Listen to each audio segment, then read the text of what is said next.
Ano to? Asin lang yan. Sabi nila, may mga bagay daw na simple pero may kakaibang gamit laban sa mga hindi nakikita ng mata. Isa na raw doon ang asin. Sa maraming probinsya, may paniniwala ang matatanda na kapag naglagay ka ng kaunting asin sa ilalim ng doormat sa pintuan, hindi makakapasok ang taong may masamang intensyon. Minsan, pati raw mga nilalang na hindi tao, tulad ng aswang. Noong una, hindi ako naniniwala sa ganitong pamahiin. Lumaki kasi ako sa lungsod at sanay ako sa paliwanag ng siyensya. Para sa akin noon, ang asin ay asin lang. Pampalasa sa pagkain at wala nang iba.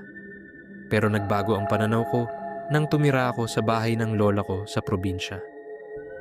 Mag-isa na lang si lola sa lumang bahay na gawa sa kahoy sa dulo ng isang tahimik na barangay. Palibot ng bahay niya ay mga puno ng mangga, saging, at ilang malalaking puno na matagal nang nakatayo roon bago pa ako ipanganak. Pagdating ko pa lang, may ginawa agad si lola na hindi ko maintindihan. Kumuha siya ng maliit na mangkok ng asin. Dahan-dahan niya itong ibinuhos sa ilalim ng doormat sa may pintuan. Napakamot ako sa ulo. Lola, ba't may asin sa ilalim ng doormat? Tanong ko. Huwag ka. Hindi siya agad sumagot. Inayos muna niya ang doormat bago siya tumingin sa akin. Para hindi makapasok ang kung sino. Sabi niya. Napangiti ako. La, kahit magnanakaw hindi naman matatakot sa asin. Tumingin siya sa akin ng seryoso. Hindi lahat ng pumapasok ay tao. Hindi na ako nagsalita. Akala ko nagbibiro lang siya. Lumipas ang ilang araw at normal lang ang buhay sa bahay ni Lola.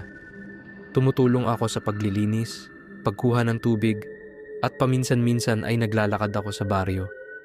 Pero isang gabi, may nangyari na hindi ko makalimutan. Bandang 10:10 na iyon ng gabi.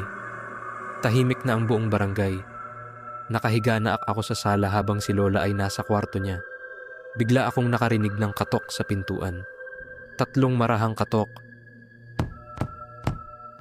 Napakunot ang noo ko. Napatingin ako sa orasan. Halos 11:00 na. Sino naman ang pupunta sa bahay ng ganitong oras? Tumayo ako at lumapit sa pintuan. Hello? Tanong ko. May babae na sumagot mula sa labas. Iho, pwede bang makahingi ng tubig? Mahina ang boses niya. Parang pagod. Sumilip ako sa bintana malapit sa pintuan. May nakatayong babae sa labas ng gate.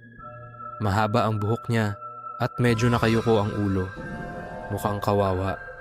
Bubuksan ko na sana ang pinto nang biglang may nagsalita sa likod ko. Huwag mong bubuksan. Napalingon ako. Nakatayo si Lola sa likod ko. Hindi ko na malayan na gising pala siya. Lola, may babae sa labas. Nanghingi lang ng tubig. Sabi ko. Hindi siya gumalaw. Nakatitig lang siya sa pinto. Kung tao yan, kanina pa yan pumasok. Hindi ko naintindihan ang sinabi niya. Sa labas, nagsalita ulit ang babae.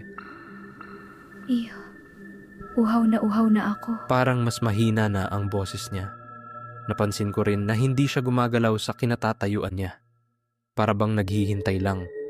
Lumapit si Lola sa pinto pero hindi niya ito binuksan.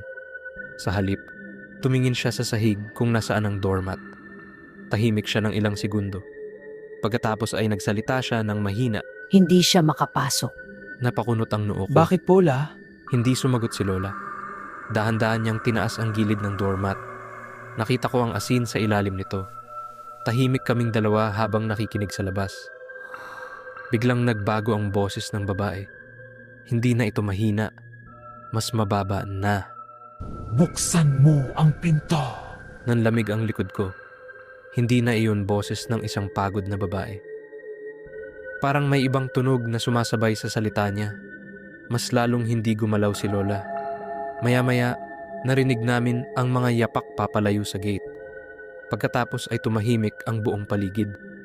Hindi kami nagsalita ni Lola ng ilang minuto. Kinabukasan, lumabas ako ng bahay para magwalis sa may pintuan. Habang inaayos ko ang doormat, napansin ko ang asin sa ilalim nito. May bakas ng paa sa asin. Hindi normal na bakas ng paa. Mahahaba ang daliri. Nakatayo lang ako doon habang nakatitig sa bakas. Doon ko naalala ang sinabi ni Lola. Hindi lahat ng kumakatok sa gabi ay tao. At minsan, ang asin sa ilalim ng doormat ang tanging bagay na pumipigil sa kanila na makapasok.